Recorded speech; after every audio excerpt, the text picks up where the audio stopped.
कैसे रहता जेकर खून में उबाल हो। शेरावा के छेड़तो कवन माई के लाल हो। कालो घबरा है हमर गुरु महाकाल हो। कालो घबरा है हमर गुरु महाकाल हो।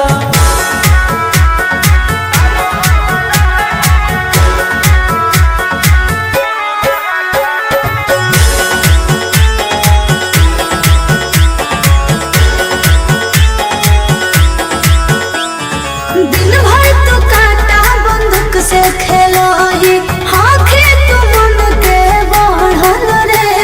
भक्ति में लीन रहो है हर दिन, टारगेट पर आँखें चढ़ल रे।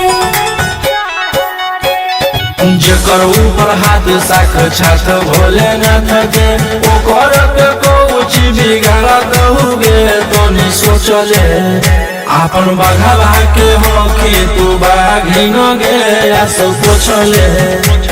सीना में अंगार भरल आँख हमर लाल हो। माथ पर भसम मोर चीता के चाल हो। कालो घबरा है हमर गुरु महाकाल हो। कालो घबरा है हमर गुरु महाकाल हो।